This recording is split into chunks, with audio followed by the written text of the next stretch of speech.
तो फ्रेंड, स्वागत है आपका अपने चैनल लास्ट क्लास में। क्रैश कोर्स शुरू हो चुका है और ये क्रैश कोर्स उन बच्चों के लिए काफ़ी महत्वपूर्ण है जिनकी तैयारी अभी तक नहीं हो पाई है। तो क्रैश कोर्स के माध्यम से बिल्कुल शुरू से सभी विषयों की तैयारी करवा रहे हैं ताकि आपकी तैयारी काफ़ी अच्छी हो जाए और फाइनल बोर्ड परीक्षा में काफ़ी अच्छा नंबर आए।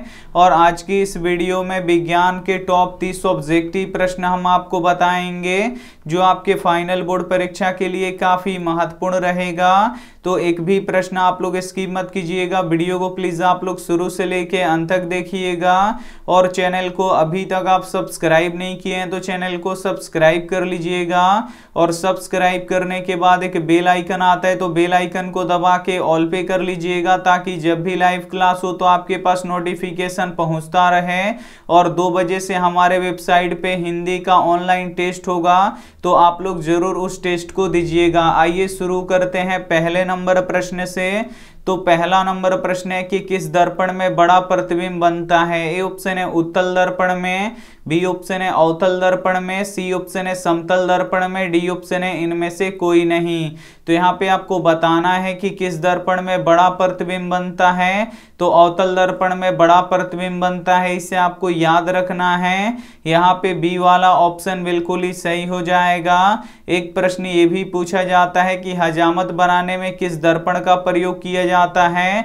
तो अवतल दर्पण का प्रयोग किया जाता है, इसे आपको याद रखना है। और मोटर गाड़ी के हेडलाइट और बैकलाइट में किस दर्पण का प्रयोग किया जाता है। तो अवतल दर्पण का प्रयोग किया जाता है, तो ये भी साथ में आपको याद रखना है। आइए देखते हैं अगला प्रश्न 2 नंबर प्रश्न है कि चुंबकीय क्षेत्र रेखाएं कैसी होती हैं। ए ऑप्शन है काल्पनिक, बी ऑप्शन है देखने योग्य, सी ऑप्शन है दोनों, डी ऑप्शन है इनमें से कोई नहीं।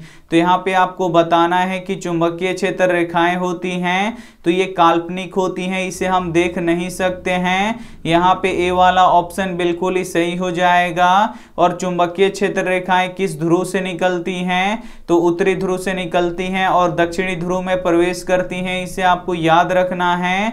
और चुंबकीय क्षेत्र का एसआई मात्रक क्या होता है, टेस्ला होता है। और टेस्ला को टी से सूचित किया जाता है, तो ये भी साथ में आपको याद रखना है। आइए देखते हैं अगला प्रश्न 3 नंबर प्रश्न है कि 1 HP किसके बराबर होता है। ए ऑप्शन है 700 वाट के, बी ऑप्शन है 740 वाट के, सी ऑप्शन है 746 वाट के, डी ऑप्शन है 780 वाट के। तो यहाँ पे आपको बताना है कि 1 HP किसके बराबर होता है। तो 746 वाट के बराबर होता है, इसे आपको याद रखना है। यहाँ पे सी वाला ऑप्शन बिल्कुल ही सही हो जाएगा। और HP का पूरा नाम क्या होता है, तो हॉर्स पावर होता है, इसे आपको याद रखना है। और विद्युत शक्ति का एसआई मात्रक क्या होता है, वाट होता है, तो ये भी साथ में आपको याद रखना है। आइए देखते हैं अगला प्रश्न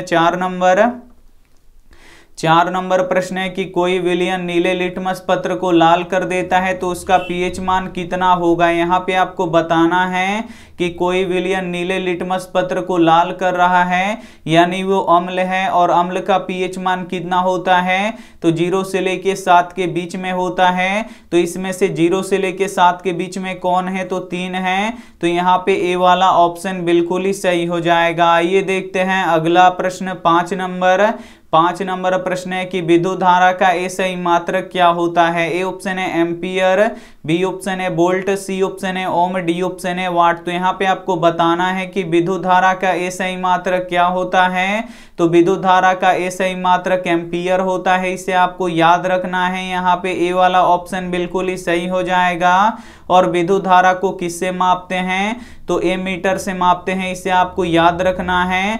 और विभवांतर को किससे मापते हैं, तो वोल्ट मीटर से मानते हैं, इसे आपको याद रखना है। और प्रतिरोध का एसआई मात्रक क्या होता है, तो प्रतिरोध का एसआई मात्रक ओम होता है, तो ये भी साथ में आपको याद रखना है। इस क्रैश कोर्स में विज्ञान के 30 काफी महत्वपूर्ण ऑब्जेक्टिव प्रश्न बताएंगे, तो एक भी प्रश्न आप लोग स्किप मत कीजिएगा, वीडियो को प्लीज आप लोग शुरू से लेके अंत तक देखिएगा। और वीडियो को अभी तक आप लाइक नहीं किए तो प्लीज आप लोग वीडियो को लाइक कर दीजिएगा। और 2 बजे से हिंदी का वेबसाइट पे टेस्ट होगा तो आप लोग जरूर जाके टेस्ट दीजिएगा। और अभी तक आप हमारे व्हाट्सएप ग्रुप में नहीं जुड़े हैं तो ये हमारा व्हाट्सएप नंबर है, इस पे आपको बोल देना है कि सर हमें ग्रुप में जोड़ दीजिए तो हम आपको ग्रुप में जोड़ देंगे। आइए देखते हैं अगला प्रश्न 6 नंबर प्रश्न है कि कार के अग्रदीप में किस दर्पण का प्रयोग होता है। ए ऑप्शन है उत्तल दर्पण का, बी ऑप्शन है अवतल दर्पण का, सी ऑप्शन है समतल दर्पण का, डी ऑप्शन है इनमें से कोई नहीं। तो यहाँ पे आपको बताना है कि कार के अग्रदीप यानी हेडलाइट में किस दर्पण का प्रयोग होता है। तो अवतल दर्पण का उपयोग होता है, इसे आपको याद रखना है। यहाँ पे बी वाला ऑप्शन बिल्कुल ही सही हो जाएगा।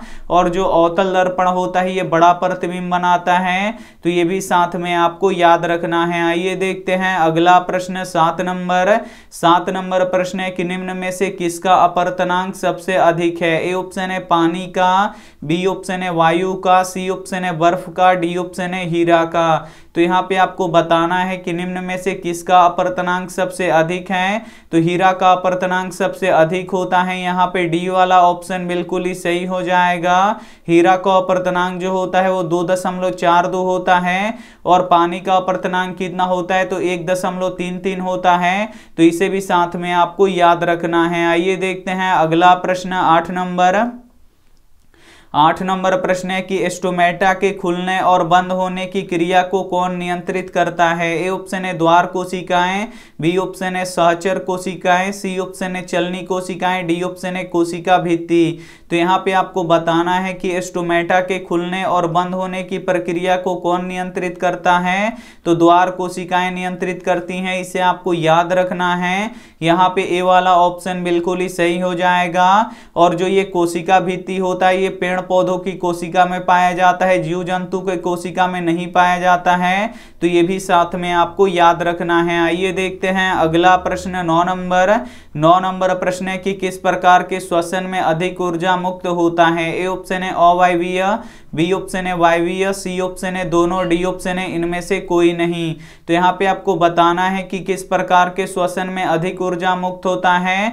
तो वायवीय श्वसन में अधिक ऊर्जा मुक्त होता है, इसे आपको याद रखना है। यहाँ पे बी वाला ऑप्शन बिल्कुल ही सही हो जाएगा। और अवायवीय श्वसन में कम ऊर्जा मुक्त होता है, ना के बराबर ऊर्जा मुक्त होता है। तो ये भी साथ में आपको याद रखना है। आइए देखते हैं अगला प्रश्न 10 नंबर प्रश्न है कि मछली किस अंग से श्वसन करती है। ए ऑप्शन है गलफड़े से, बी ऑप्शन है ट्रेकिया से, सी ऑप्शन है त्वचा से, डी ऑप्शन है फेफड़ा से। तो यहाँ पे आपको बताना है कि मछली किस अंग से श्वसन करती है। तो गिल्स यानी गलफड़े से करती है, इसे आपको याद रखना है। यहाँ पे ए वाला ऑप्शन बिल्कुल ही सही हो जाएगा। और त्वचा से श्वसन कौन करता है तो केचुआ करता है, तो इसे आपको याद रखना है। और जो केचुआ होता है ये उभयलिंगी होता है, तो ये भी साथ में आपको याद रखना है। और जीव जंतु श्वसन में कौन सी गैस का उपयोग करते हैं तो ऑक्सीजन गैस का उपयोग करते हैं, तो ये भी साथ में आपको याद रखना है। आइए देखते हैं अगला प्रश्न 11 नंबर प्रश्न है कि आयरन किस में प्रचुर मात्रा में पाया जाता है। ए ऑप्शन है सोयाबीन में, बी ऑप्शन है दूध में, सी ऑप्शन है अंडे में, डी ऑप्शन है हरी सब्जी में। तो यहाँ पे आपको बताना है कि आयरन किस में प्रचुर मात्रा में पाया जाता है।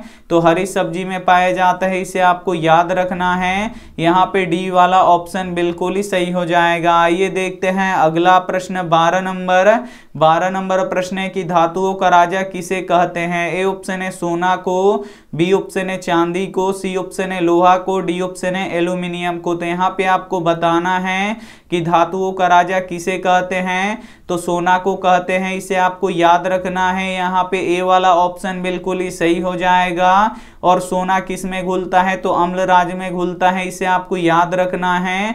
और विद्युत का सर्वोत्तम चालक कौन सा धातु होता है तो चांदी होता है, तो ये भी साथ में आपको याद रखना है। आइए देखते हैं अगला प्रश्न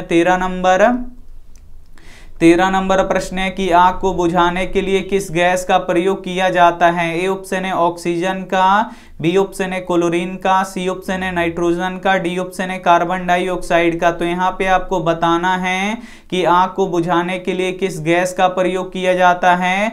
तो कार्बन डाइऑक्साइड का उपयोग किया जाता है, इसे आपको याद रखना है। यहाँ पे डी वाला ऑप्शन बिल्कुल ही सही हो जाएगा। और वायुमंडल में कार्बन डाइऑक्साइड 0.03% पाया जाता है, इसे आपको याद रखना है। और नाइट्रोजन 78% पाया जाता है, इसे आपको याद रखना है। और क्लोरीन क्लोरीन गैस वायुमंडल में नहीं पाया जाता, इसे आपको याद रखना है। और जो ऑक्सीजन होता है ये वायुमंडल में लगभग 21% पाया जाता है, तो ये भी साथ में आपको याद रखना है। आइए देखते हैं अगला प्रश्न 14 नंबर। 14 नंबर प्रश्न है कि निम्न में से किसका भंडारण सीमित है? ए ऑप्शन है कोयला का, बी ऑप्शन है सौर ऊर्जा का, सी ऑप्शन है मिट्टी का, डी ऑप्शन है हवा का। तो यहाँ पे आपको बताना है कि निम्न में से किसका भंडारण सीमित है। तो कोयले का भंडारण सीमित है और ये आने वाले समय में खत्म हो जाएगा, इसीलिए कोयला जो है ये अनवीकरणीय संसाधन है। तो यहाँ पे ए वाला ऑप्शन बिल्कुल ही सही हो जाएगा। काफी महत्वपूर्ण 30 ऑब्जेक्टिव प्रश्न हम आपको बताएंगे जो आपके फाइनल बोर्ड परीक्षा के लिए काफी महत्वपूर्ण रहेगा। तो एक भी प्रश्न आप लोग स्किप मत कीजिएगा, वीडियो को प्लीज आप लोग शुरू से लेके अंत तक देखिएगा। और वीडियो को अभी तक आप लाइक नहीं किए हैं तो प्लीज आप लोग वीडियो को लाइक भी कर दीजिएगा। आइए देखते हैं अगला प्रश्न 15 नंबर।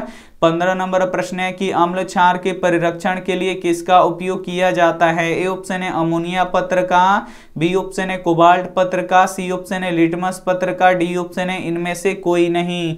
तो यहाँ पे आपको बताना है कि अम्ल क्षार के परिरक्षण के लिए किसका उपयोग किया जाता है।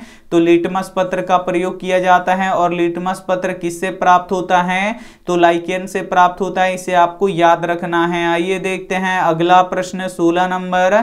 16 नंबर प्रश्न है कि पीएच स्केल का आविष्कार किसने किया? ए ऑप्शन है लेवोजियर ने, बी ऑप्शन है मेंडल ने, सी ऑप्शन है न्यूटन ने, डी ऑप्शन है सोरेनसन ने।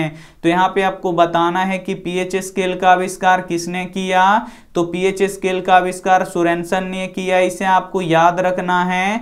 यहाँ पे डी वाला ऑप्शन बिल्कुल ही सही हो जाएगा। और जो पीएच स्केल होता है इस पे 0 से लेके 14 तक की संख्याएं अंकित होती हैं और बीच में होता है 7, और जो 7 होता है ये उदासीन होता है, न्यूट्रल होता है।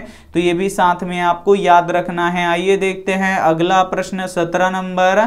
17 नंबर प्रश्न है कि आवृत्ति का एसआई मात्रक क्या होता है? ए ऑप्शन है हर्ट्ज, बी ऑप्शन है धारा, सी ऑप्शन है चुंबकीय क्षेत्र, डी ऑप्शन है बल। तो यहाँ पे आपको बताना है कि आवृत्ति का एसआई मात्रक क्या होता है। तो आवृत्ति का एसआई मात्रक हर्ट्ज होता है, इसे आपको याद रखना है। यहाँ पे ए वाला ऑप्शन बिल्कुल ही सही हो जाएगा। और हर्ट्ज को HZ से सूचित किया जाता है, तो ये भी साथ में आपको याद रखना है। आइए देखते हैं अगला प्रश्न 18 नंबर। 18 नंबर प्रश्न है कि ओजोन का निर्माण होता है किससे? ए ऑप्शन है ऑक्सीजन के 2 अणुओं से, बी ऑप्शन है ऑक्सीजन के 3 अणुओं से, सी ऑप्शन है ऑक्सीजन और पराबैंगनी किरण से, डी ऑप्शन है ऑक्सीजन के परमाणुओं से।